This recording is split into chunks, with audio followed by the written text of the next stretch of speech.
E quando nós adentramos por este caminho, e nós encontramos o caminho da saída, nós podemos dizer: a nenhum outro eu tenho por quem clamar. Somente Jesus, Ele pode nos ajudar. Fique em pé nesta noite e vamos adorar ao Senhor. Eu não tenho nenhum outro em minha vida. Continue com seu coração aberto, com a sua mão levantada para o céu. Creia que há um caminho nesta noite para o seu viver. Descanse, acredite que há uma saída para a sua vida. Alguém poderoso a quem você possa clamar neste lugar.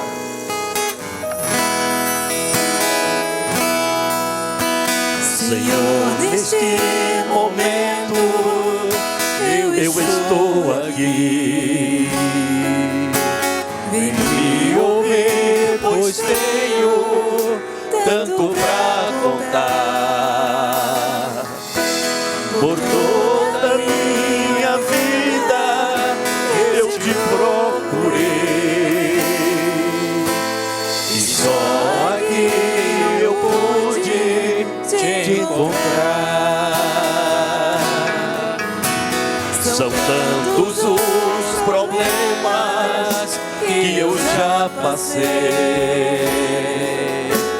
que eu nem sei por onde posso começar. Perdoa pelas vezes que eu te entristeci. Vem me estender as mãos, vem me ajudar. A igreja levante a mão e declara: nenhum outro em minha vida. Eu não tenho mais ninguém por quem chamar. E é por isso, meu Senhor, que estou aqui. Vem me ouvir, me responder, vem me salvar. Declare: eu não tenho nenhum outro em minha vida. Eu não tenho mais ninguém por quem chamar. E é por isso, meu Senhor, que eu estou aqui. Vem me ouvir, vem responder, vem me salvar. São tantos os problemas, são tantos os problemas que eu já passei, que eu não sei por onde posso começar. Perdoa pelas vezes que eu te entristeci. Vem me estender as mãos, vem me ajudar. A igreja levante a mão e declare: não tenho nenhum outro em minha vida. Eu não tenho mais ninguém por quem chamar. E é por isso, meu Senhor, que eu estou aqui. Vem me ouvir, me responder, vem me salvar. Só a igreja. Eu não tenho nenhum outro em minha vida. Somente Ele. Eu não tenho mais ninguém por quem chamar. E Ele está aqui nesta noite. E é por isso, meu Senhor, que eu estou aqui. Vem me ouvir, vem responder, vem me salvar. Mais uma vez. Eu não tenho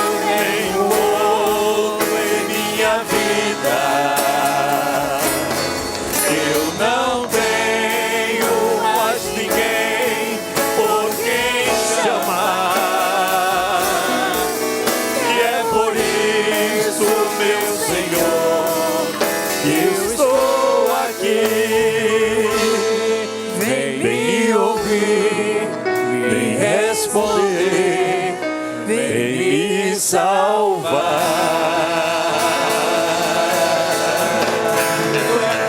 Receba a vitória nesta noite. Receba a resposta neste lugar. Ele está aqui para ouvir o seu clamor.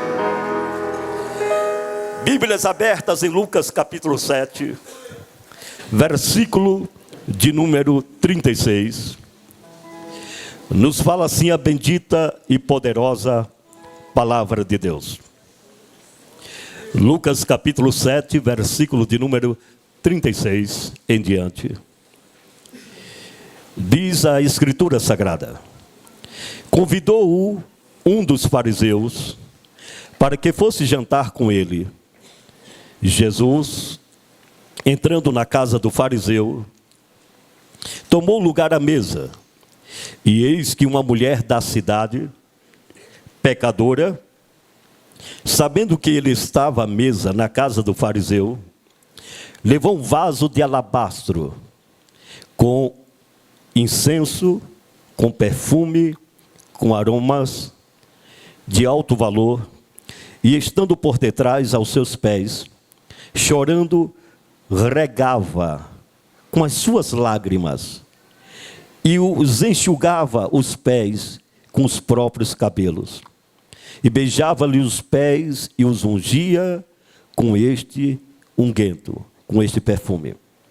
Ao contemplar isto, o fariseu que o convidara disse consigo mesmo: se este fosse profeta, bem saberia quem é a mulher que lhe tocou, porque é pecadora. Dirigiu-se Jesus ao fariseu e lhe disse: Simão, uma coisa tenho a dizer-te. Ele respondeu: dize-a, mestre. Um certo credor tinha 2 devedores. Um lhe devia 500 dinheiros. Uma outra versão diz denários. E o outro 50. Não tendo nenhum dos 2 com que pagar, então este credor perdoou a ambos. Qual deles, portanto, o amará mais, será mais amado? E respondeu-lhe Simão: Senhor, suponho que aquele a quem mais perdoou. Então respondeu-lhe Jesus: julgaste bem. E voltando-se para a mulher, disse a Simão: vês esta mulher? Entrei em tua casa e não me deste água para os pés. Esta, porém, regou os meus pés com lágrimas e os enxugou com os seus cabelos. Não me deste ósculo santo, o beijo no rosto. Ela, entretanto, desde que entrei, não tem cessado de beijar os meus pés. Não me ungiste a cabeça com óleo, mas esta com perfume, com bálsamo, ungiu os meus pés.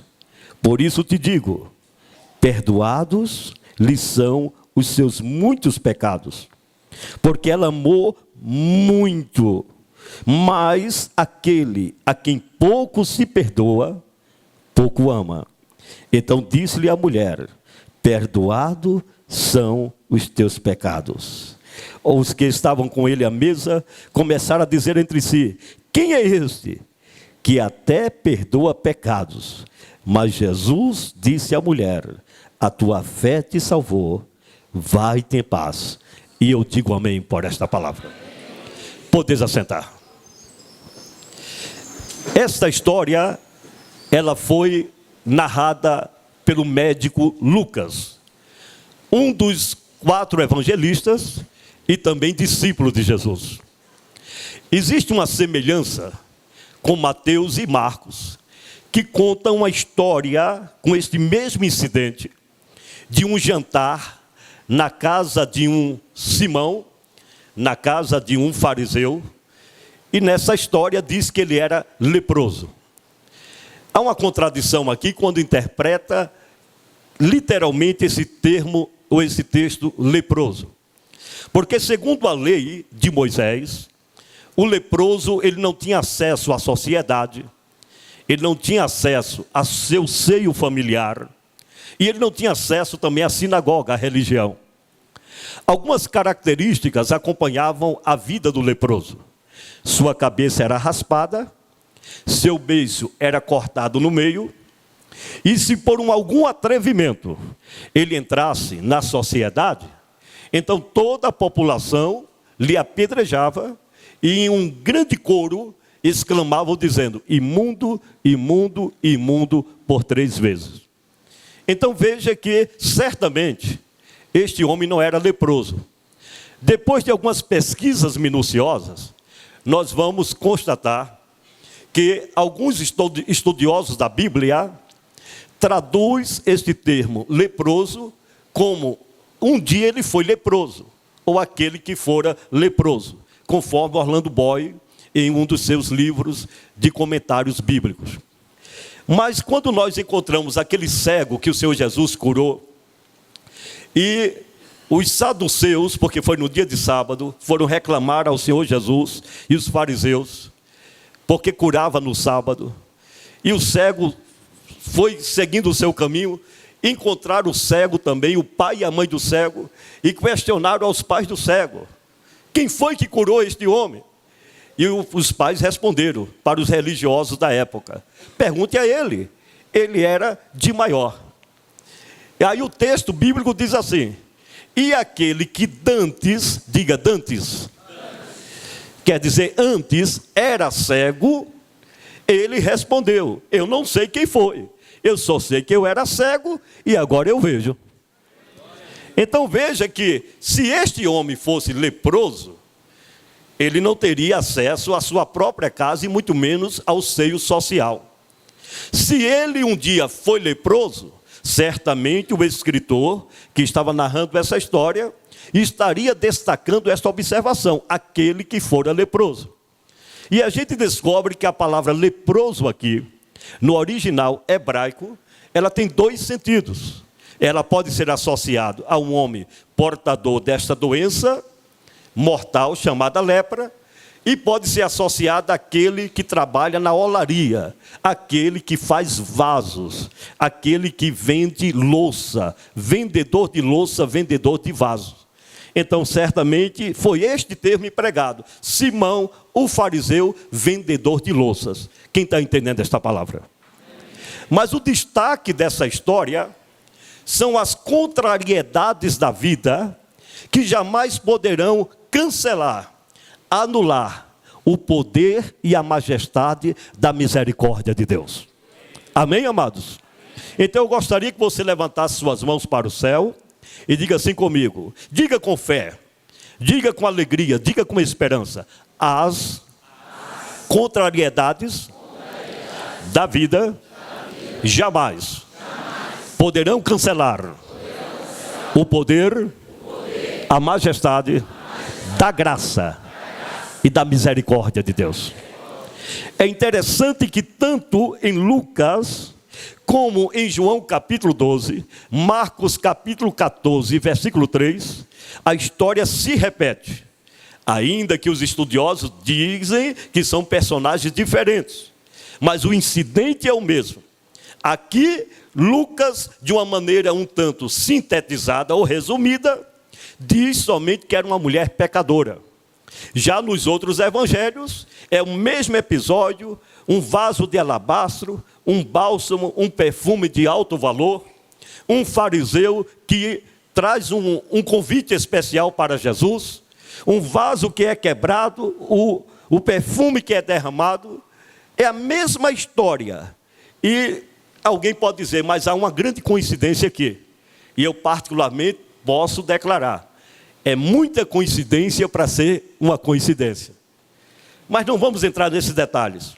O que eu quero aprender é que as contrariedades desta vida, ainda que o diabo diz não tem mais jeito, ainda que alguém diga está tudo acabado, ainda que alguém declare sua vida é um 0 à esquerda, você nasceu para sofrer, você nasceu para ser um derrotado, você nunca vai crescer, você nunca vai ser gente na vida. E até pessoas que de tanto ouvir essas coisas, e de tantas contrariedades que enfrenta desde o seu nascimento até a sua maturidade, eles vão criando um conceito negativista dentro de si e um complexo de inferioridade, que chegam até a declarar assim: eu nasci mesmo para ser um desgraçado, eu nasci mesmo para sofrer nessa vida, eu não sei porque eu existo, a minha vida é uma desgraça, a minha vida não tem jeito. Quem já ouviu mais ou menos alguém pensar ou pronunciar algo parecido assim? Por quê? Porque a vida em si é uma contrariedade. E por que é contrariedade? Porque nunca, geralmente, acontece aquilo que a gente sonha, aquilo que a gente almeja, aquilo que a gente tanto pensa em conquistar. Então, essas contrariedades em si vai promover dentro da nossa alma, do nosso coração, um sentimento negativo, um sentimento de derrota, de fracasso. E nós vamos ser tomados de um complexo de inferioridade, de tal maneira que, de uma forma sequencial, tudo que vai dando errado, a gente vai somando e vai arquivando e vai estocando na nossa memória de derrota, de fracasso, até de declarar para nós mesmos: não vou reagir, não vou me levantar, eu não vou avançar, eu nunca vou me livrar desse vício, eu nunca vou ter uma estabilidade financeira, eu nunca vou ser alguém digna nesta vida, por causa das contrariedades da vida. É o caso desta mulher. Começamos com um convite especial. Simão faz um convite para o Senhor Jesus. Tinha tudo para ser especial, mas olha a contrariedade do próprio convite. Todo judeu, segundo a sua tradição judaica, quando entrava numa casa, havia um cerimonial todo preparado para receber esta ilustre visita. Número 1, era lavado os seus pés. Na antiga Palestina, os pés chegavam dentro de uma casa totalmente empoeirados. E quando o hóspede entrava naquele lar, ele se assentava e, de uma forma até obrigatória, o anfitrião lavava os pés daquele ilustre visitante. Então, os pés sendo lavados, falava de hospitalidade. Essa tradição judaica era tão forte, e ela era tão comum entre os judeus, que isso foi aplicado também na igreja primitiva. O apóstolo São Paulo, quando recebeu queixas sobre as viúvas que estavam sendo desamparadas, que precisavam cadastrá-las, registrá-las, para ter uma assistência social para elas, então Paulo recomendou aos pastores da igreja: vejam se essas viúvas realmente andam e conduzem sua vida como verdadeira cristã, em piedade, santidade, se elas estão se preparando para receber a salvação, e se elas lavam os pés dos santos, quer dizer, se elas são hospitaleiras. Estão entendendo essa palavra? Então, esta prática era comum desde o Antigo Testamento até o Novo Testamento e continuou também no coração da igreja primitiva. Então, Simão fez um convite para o mestre, mas não lavou os seus pés. A outra prática que havia nesta questão da hospedagem, do ilustre visitante, era o ósculo santo.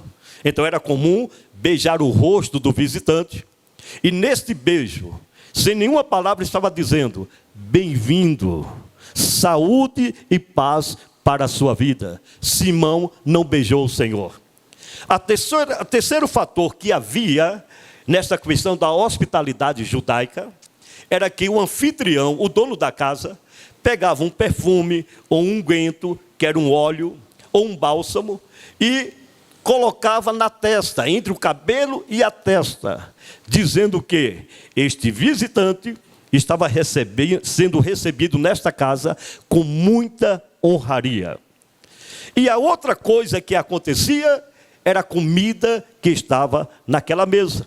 Então, esses detalhes que deveriam estar associados a este convite especial, não existiu.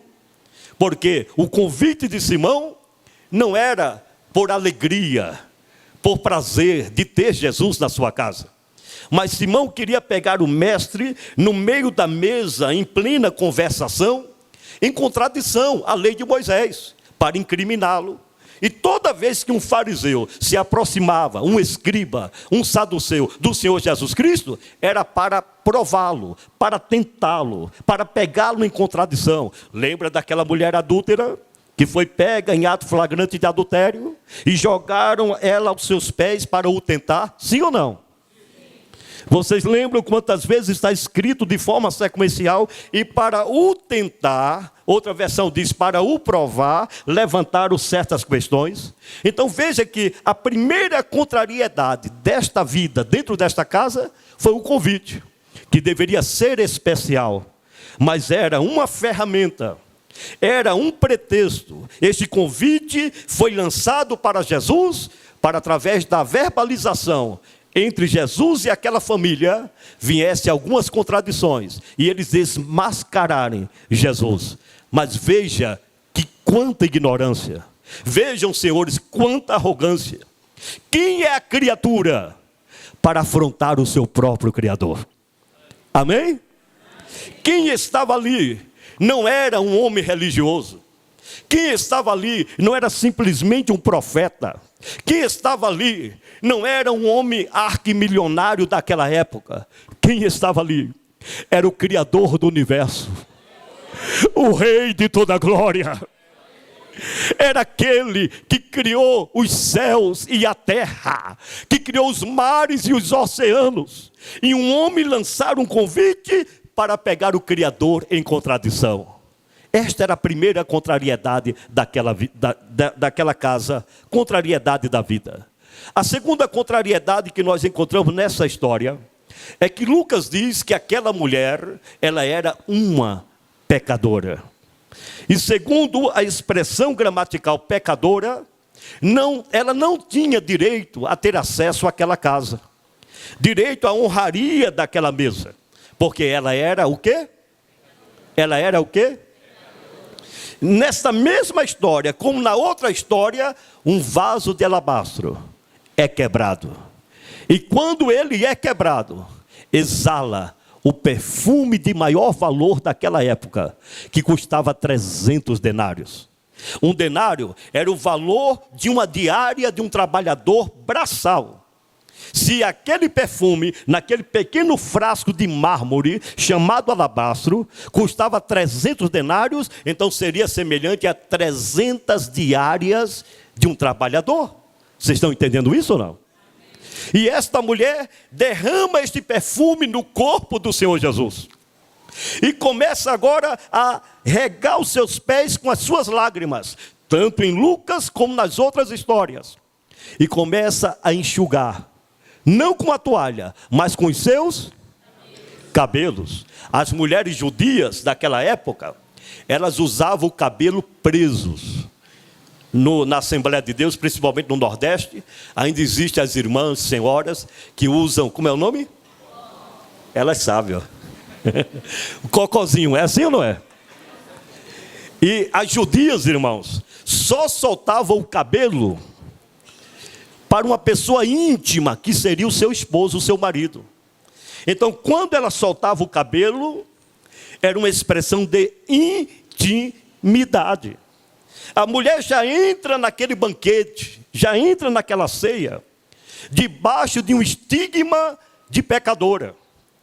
Além de receber esse título, este emblema, este logotipo, esse estigma de pecadora, ela ainda cai na ingenuidade de soltar o cocó, os seus cabelos, e usar como avental, como uma toalha, para enxugar as lágrimas, a água que saiu da sua alma, que derramava sobre os pés de Jesus.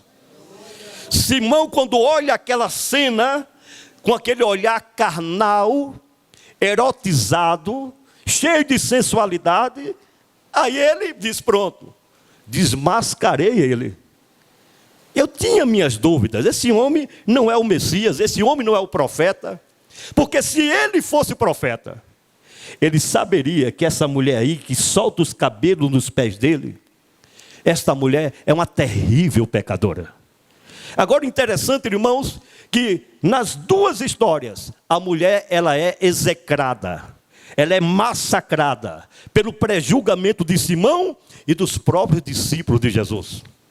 Um que chamava de pecadora, e outros que reclamavam por causa do desperdício do vaso do alabastro. Sim ou não?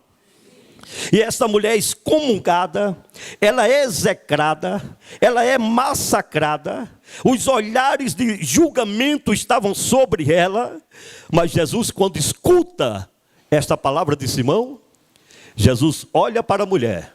Simão chamava a mulher de quê? Chamava a mulher de quê? Chamava a mulher de quê? Você nunca vai encontrar Jesus se dirigindo a ela e chamando de pecadora. Jesus disse: Simão, vês esta mulher? Quando o mundo aponta para você e diz: você é um drogado e vai morrer de overdose. Quando o mundo aponta para você e diz: você é uma mulher de vida irregular e vai morrer de AIDS. Quando o mundo aponta para você e diz que o seu casamento não tem mais jeito e falta só um soprinho para a sua casa cair por terra. Quando o diabo diz para você que você é um zero à esquerda, que você nunca vai melhorar de vida, que você nunca vai prosperar, que sua vida é um fracasso, que você é um dependente do álcool, um dependente da cachaça, um dependente do cigarro, Jesus nunca vai olhar para você e dizer que não tem mais jeito.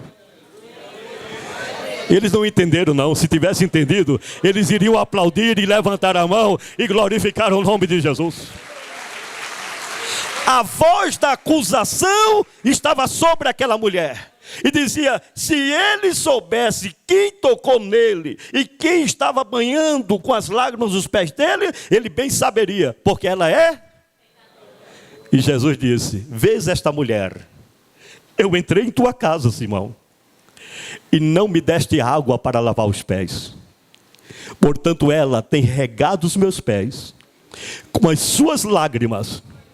Eu entrei na tua casa, Simão, não me deste o avental, a toalha, bordada ou não, decorada, para enxugar os meus pés. Ela enxugou os meus pés com seus cabelos.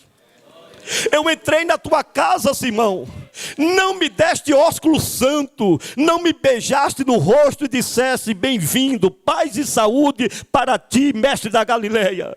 Mas desde que esta mulher entrou, ele não chama de pecadora, ele não te expõe ao ridículo, ele não zomba do teu vício, do teu pecado, da lamúria da tua vida, ele te chama de homem, de mulher, meu filho, minha filha. Ele diz: vês esta mulher, desde que chegou, não tem cessado de beijar os meus pés. Levante a mão e glorifique ao santo nome do Senhor. Diga comigo: as contrariedades da vida jamais irão cancelar o poder da graça e da misericórdia de Deus. Coloca aí, meu filho, no telão. Pode apagar aqui? Essa lâmpada aqui? Só aqui do púlpito. Este era Miguel. Ele era professor em uma província de Angola. E como todo angolano, todo moçambicano ou qualquer país da África que um dia foi colônia de Portugal, por ter relação diplomática com Portugal, eles sonham, eles têm esperança de uma vida melhor. É igual o brasileiro que tem o sonho americano, sim ou não? Sim. E ainda em situação pior, porque nós não temos relação diplomática com a outra América de tal maneira de receber um green card, de receber uma permanência legal no país.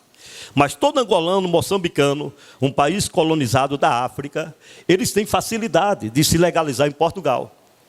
E o que é que ele faz? Se despede da família e desce em Lisboa. Era professor em Angola, larga a sua profissão, é a vida muito difícil lá na África.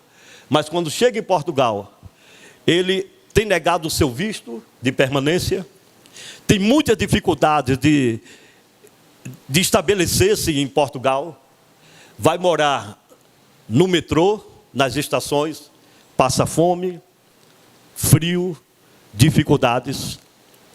E os dias vão se passando e o visto de turista dele expira. E o consulado não concede o visto permanente para ele, de angolano português. E o desespero bate no seu coração, de tal maneira que Miguel, ele vai durante o dia e anda para lá e anda para cá, não tem o que comer, não tem onde trabalhar, não tem onde dormir, não tem um abrigo para se abrigar. Volta para a estação do metrô e passa vários metrôs, que eles chamam de metro, de comboio, e para, entra gente, desce gente, e prossegue, e vem outro, e Miguel está ali, e chega até a porta do metrô, não entra, olha, e vai, e volta, e de repente um jornalista fica atento àquilo. Por que ele nunca entra? Estava um jornalista ali, olhando aquela situação, o Miguel chega na porta, não entra, e vai o metrô, chega outro, e ele faz que vai entrar, não entra, olha para o trem, olha para a linha férrea, mas aquele jornalista não sabia que Miguel estava arrasado emocionalmente. Ele disse: para mim a vida não tem mais jeito.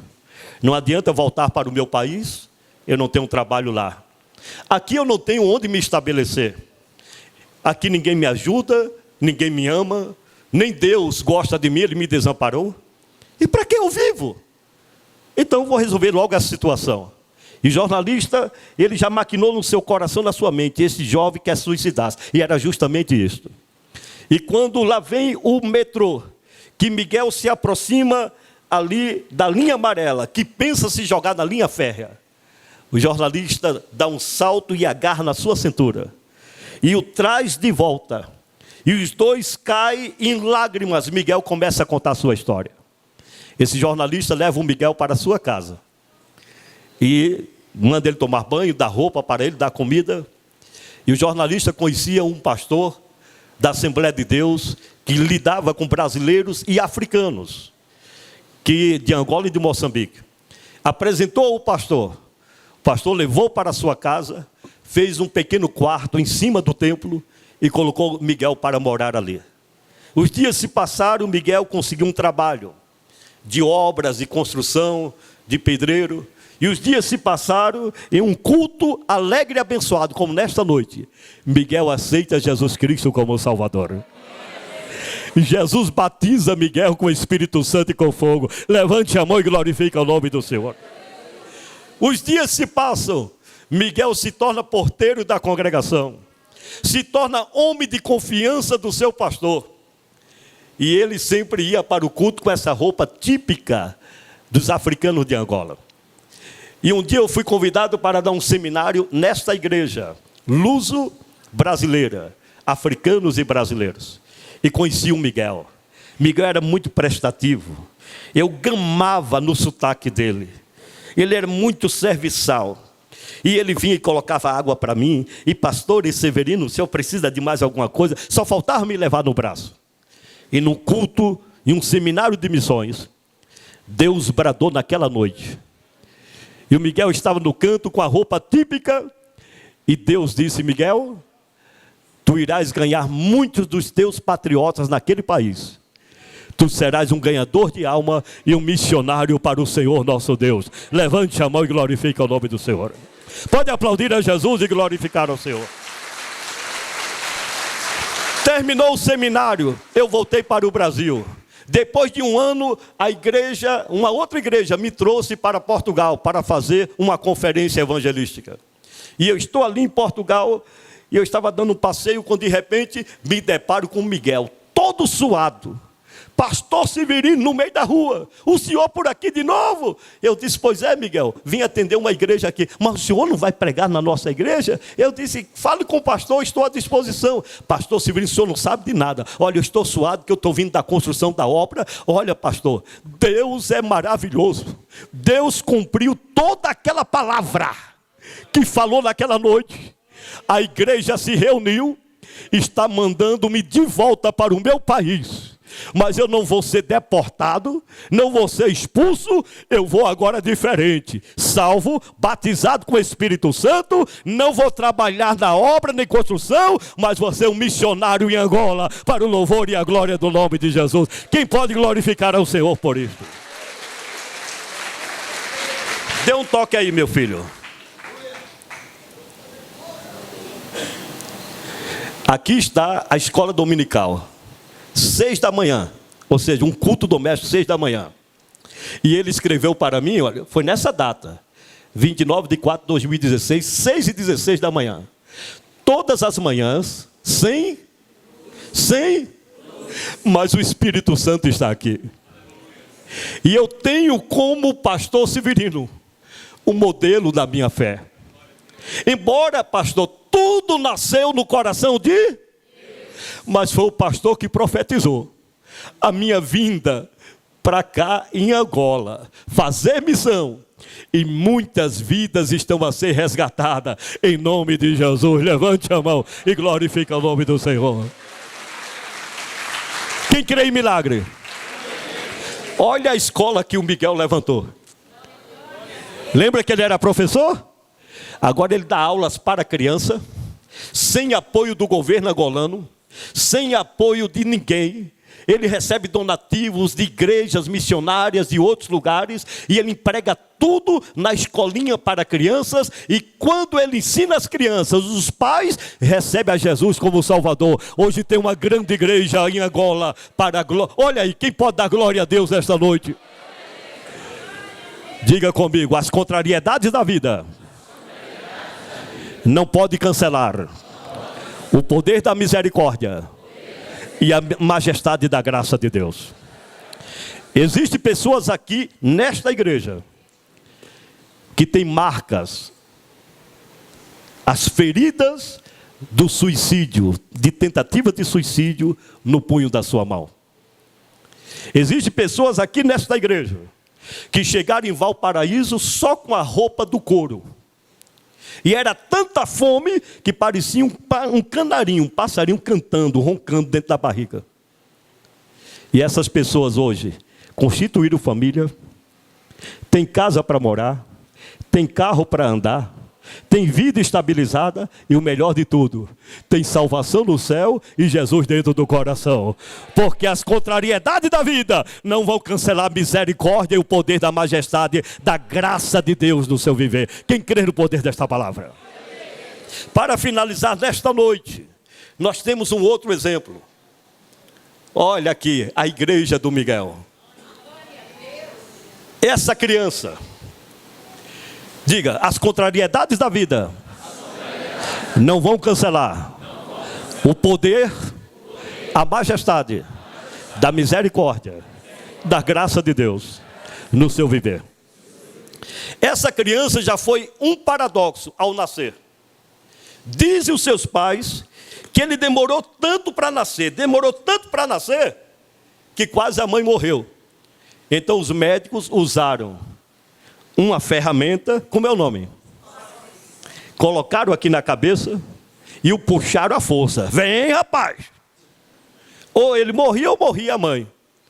Até hoje não nasce cabelo aqui do lado dele, por causa dessa força que colocaram no ferro. Aos 5 anos, ele perde o pai. O pai vai extrair um dente, aí dá hemorragia sanguínea. O pai morre por causa de um dente extraído. Com 3 meses após a morte do papai, a mamãe está na feira, fazendo compras, quando de repente, lá vem um carroceiro com 20 sacas, dizem que eram 20 sacas de feijão em cima da carroça. E o carroceiro perdeu o controle, e de repente, porque ele vinha puxando a carroça com 20 sacas, perdeu o controle, e a carroça foi de ladeira abaixo, bateu na mãe do menino, e a mulher caiu no chão com 28 anos de idade. Uma das rodas passou por cima da sua barriga e feriu, machucou o apêndice e machucou outro órgão do intestino. E esta mulher foi levada para o hospital, foi feita a cirurgia. Naquela época, cirurgia de apêndice, vesícula e rim não é tão comum como hoje, que hoje é uma coisa muito rápida e muito fácil, sim ou não? Mas o procedimento foi muito bom. E ela ficou em recuperação após a cirurgia. E quando ela recebe o dia de visita, então conta-se que a criança foi visitar a mamãe. Mas como ele era criança ainda, com 4, 5 anos de idade, não pôde subir para o quarto da mamãe. A sua tia subiu para ver a irmã, E a criança ficou embaixo, sendo cuidada pela uma das enfermeiras. E depois, quando estava terminando a visita, a última lembrança desse menino com a sua mãe, foi quando ela chegou na janela do hospital. Ele não podia subir, ela não podia descer. Ela estava em recuperação da cirurgia. E da janela, ela assinou lá para baixo. E fez assim para ele. E mandou um beijo para ele. E aquela criança de 5 anos diz que ele olhou para cima e a enfermeira disse: olha quem está ali. É a mamãe. E ele começou a chorar, queria subir. Mas não deixaram. E ele mandou um beijo de volta. E não sabia ele que era a última vez que iria ver a sua mamãe. Porque no período da recuperação, dizem que ela foi tomar banho. E não se sabe se agachando para pegar um sabonete ou para pegar alguma coisa. Só dizem os enfermeiros que ela foi se abaixar e a cirurgia quebrou os pontos. E ela morreu também de uma grande hemorragia dentro daquele banheiro do hospital.